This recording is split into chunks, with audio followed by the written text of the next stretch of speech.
Hi folks, John Dunn here, RPG freelancer, publisher behind Melior.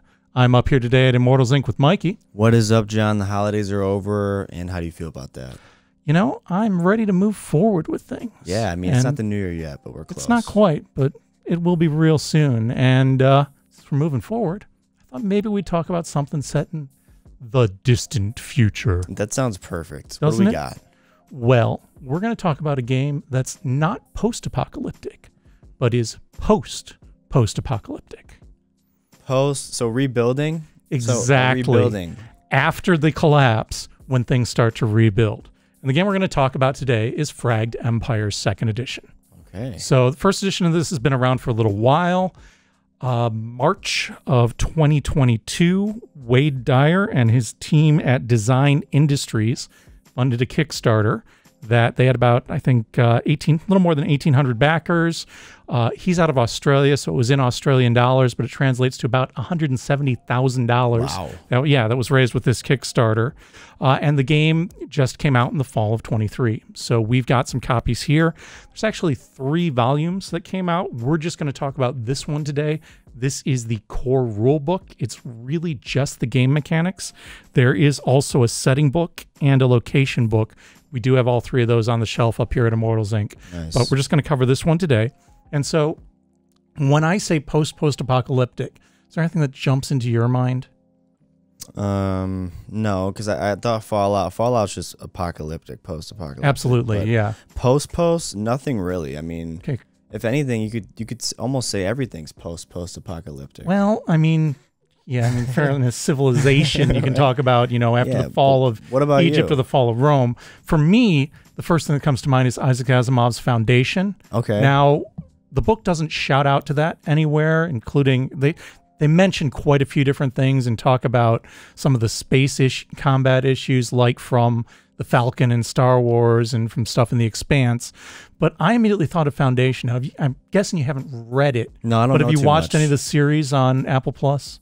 No, I don't know too much about it. I was recommended that show, though. It's a pretty solid show. So basically the concept of Asimov's Foundation is that there's this huge galactic empire and some really smart people realize it's running out of juice. It's been running for a long time, and they want to basically set up a system so that when things collapse, they'll be ready, so that they'll be able to help civilization come back after however long it takes for things to finish their collapse and then be ready for a rebirth. You ever hear about the 100, that show? Yeah. Yeah, is that post-post? Would that be considered I post-post? think it probably could be. Yeah, I don't know. Let us know in the That's where comments. we're trying to bring things back. And Yeah. Foundation is kind of like that.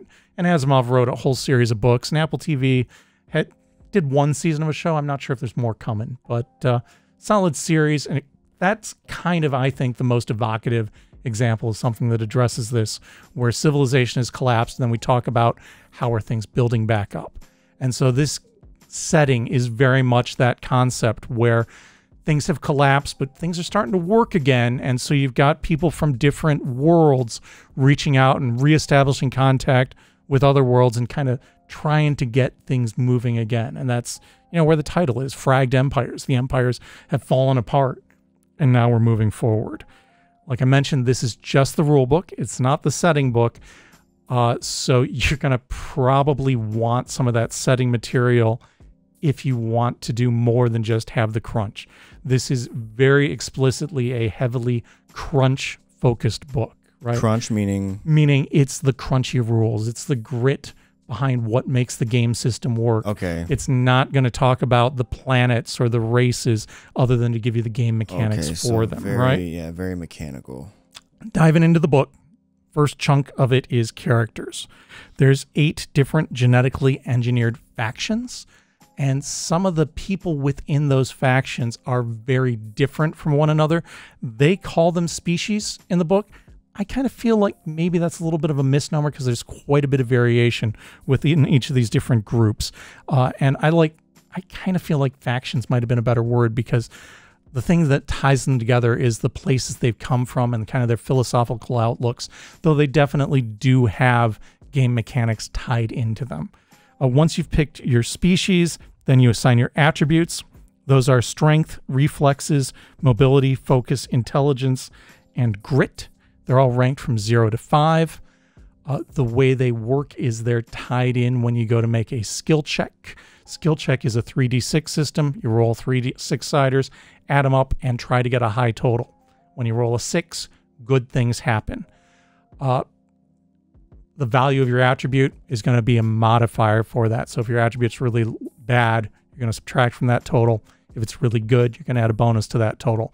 Similarly, there can be situational effects as well. After you've picked your attributes, then you're going to pick your skills. There are about 24 skills in the big skill list. Your character's typically going to start out with about 10 of those. Past that, there is an entire system for arcane powers. They're mostly tied into your character's species. And then there's a system for traits, complications, perks, resources, and influence. So your character is more than just an individual.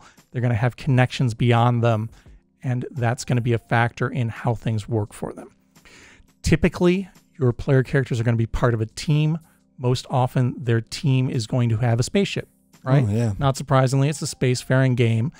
Spaceships are not generally huge at this point. They're going to be tied into basically big enough for the number of crew members. Like a rust bucket type of ship? Probably, but it depends on what your background is. Some of the factions have access to better tech than better others, tech, or at least different tech. More than fortunate, others. Yeah. After characters, we get into an equipment section. It's kind of a very functional system for weapons, outfits, miscellaneous adventuring gear. It's not going to give you the Sears catalog effect, right, where you're going through it and looking at pictures of things and getting real fluffy descriptions of things. This is very focused. Again, this is the rule book, not the setting book. So it's very focused on giving you the game mechanics for different types of equipment and how you might build different types of equipment. I think it's really functional, and I think it's going to be really effective for setting up things to work mechanically. After that, we get into a personal combat system. The combat system for this game is very explicitly map-focused. So you're going to want to be playing on some kind of a battle map or have access to that if you're using, say, a virtual tabletop. And then probably going to want to have some kind of miniatures as well to move around, right? Because everything, both for regular combat and for spacecraft combat, is dependent upon being able to look at that map and move your characters appropriately around on it. So there are two different maps, one for space travel, one for... Well, it's going to be a grid, right? Okay. And it's going to be it's just like a square grid. And yeah, you can either draw things out, or if you're going to, use a designed map like Paizo usually puts into their Starfinder type things, then... Oh, so it's kind of like by choice. Yeah, Okay, yeah. Yeah, exactly. If you want to up the budget, go ahead and... Yeah, or if you wanted to adapt, one of the Starfinder adventure paths to this, I'm pretty sure the maps would work really well for an adaptation. Good point. Right? Even like a... what was the D&D Dead Suns campaign? was the one we talked about. What was the D&D campaign that was in space? Did they have any grids for that? Well, the Starfinder... Oh, Spelljammer. Yeah, did they have any grids Spelljammer for Adventures that? certainly are going to have some maps as well. No question about it. After personal combat, it is a pretty detailed system, by the way. We get into spacecraft. Now, the neat thing about spacecraft is the first thing you're going to do is you're going to build your spacecraft. So there is a very explicit spacecraft construction system that is very similar to character construction. However, you're going to have one spacecraft for your group. So pretty much all the players are going to want to sit down together and build that ship together collaboratively. So everybody's on the same page for what kind of ship you're going to have. Everybody gets credit. Exactly. It is a shared asset. And the neat thing about this is it's going to have basically a species as well, because each of those different factions, those different cultures have different tech. True. And so that's going to dictate a lot about the ship that your team's using as you explore. I'm glad they noted that, because that's pretty important. It really is, yeah. And like I mentioned, it's assumed that the player characters are going to be the crew of this ship. So it's going to be designed for them because, they basically picked out the tools that they were going to use aboard the ship. Now, can you steal a ship? Well, absolutely. Right? You just have to find somebody that might not be protecting it as well as the ship. And you have to play it off. And when that comes up, that means your game master is going to need to have that ship design ready to go. Yeah. So. No pressure. Yeah, there you go. After that, we get into a spacecraft combat. Again, for really simple things, they say, oh, you don't need to pull out the battle map for this. But for most combats, again, you're going to want to be using that battle map. After that, the next chapter is the GM's guide. Now, this is very focused on talking about the mechanics and the setting and how you can leverage them together. It discusses different campaign styles. It talks about designing encounters. It talks about the different environments where you might have things taking place, whether that be, an urban environment or, a barren asteroid or, an agricultural planet. The different environments are going to have a big effect on the type of adventure that you're running. And after that, there's a detailed section on downtime, what your characters are doing between adventures, because that's going to play a big factor in how they develop over time. After that, we get into 12 pages of NPCs. This is the example antagonist chunk. And then the last bit of the book, and this is 60 pages, they just call lists. I would have called it appendices because it's charts upon charts upon charts that you're going to be flipping back and forth between the main sections of the book, like even character generation. When you're making up that character, you're going to then flip to the back of the book and look at these lists, because if you need the game mechanics for the corpse, who are one of the species that they talk about, those mechanics are in the back in the lists section. So you can go through that chunk in the front where it says, okay, now you need to pick a species as you're creating your character. Now flip to the back and look through this section. Once you know the system, I think that's going to be a really effective way of doing things, because then you're just going to be able to use those charts as you're going. As you're learning, there definitely is going to be an element of, okay, I'm here, now I need to flip here. Now, a nice thing to make that a little bit more manageable is if you look at the book, you can see there is a fabric bookmark bound right into the spine here, and you're going to get some mileage out of that when you're going through those sections of the book. Yeah. Past that, there's going to be a learning curve.